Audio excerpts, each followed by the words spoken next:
Aujourd'hui, je vous parle d'abstinence. C'est un sujet qui m'a été suggéré par une abonnée et je me suis dit que ça peut être une très bonne idée. C'est un sujet qui rentre dans les thèmes que j'aborde sur mes pages, en tout cas particulièrement celle-ci. Tout ce qui va toucher à l'émancipation, la liberté, le courage et aussi les contradictions. Sinon, ça serait pas drôle. Ce que je vous partage aujourd'hui sur l'abstinence, c'est des éléments de compréhension et qui ne sont pas forcément basés sur ma condition de femme, mais plutôt ma condition d'être humain, même si je pense que ma condition de femme doit jouer beaucoup. Donc pour moi, l'abstinence, au même titre que le jeûne, la recherche de sobriété, la méditation, la prière, la spiritualité, c'est juste un besoin d'un retour radical à soi.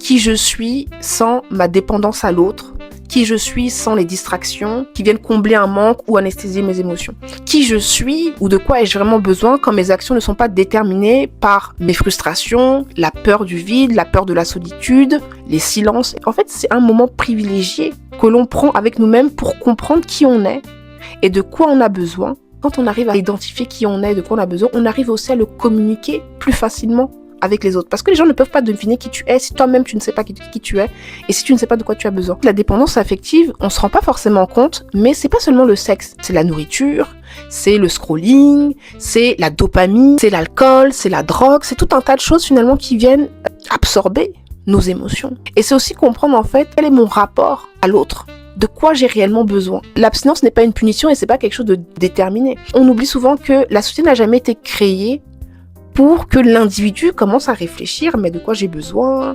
qu'est-ce qui me fait du bien, qui je suis réellement. Non, la société a été créée pour que l'individu pense en collectif. Souvent, on ne pense même pas à identifier vraiment qui on est. On fait souvent les choses parce qu'on nous a dit que avoir un rapport sexuel par jour, c'est synonyme de longévité, de beauté, d'épanouissement. Mais ça dépend encore une fois.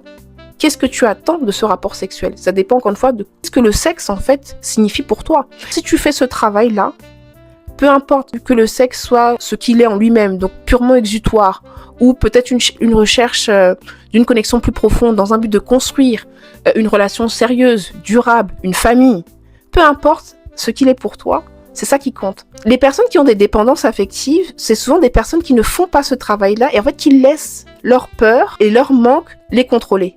Et c'est pour ça qu'elles vont souvent chercher chez l'autre ce qu'elles n'arrivent pas à trouver chez elles. Mais sauf qu'il faut savoir que deux personnes qui décident d'avoir une relation, c'est des personnes qui sont censées se présenter l'une à l'autre de façon complète. On peut s'apporter ce qu'on veut partager. Pas ce qui nous manque, mais ce qu'on souhaite partager ensemble. Pour moi, l'abstinence, c'est une manière, parmi tant d'autres, de faire de la place, de l'espace. Accepter finalement sa situation. Je suis seule, c'est comme ça. C'est faire de la place pour ses peurs.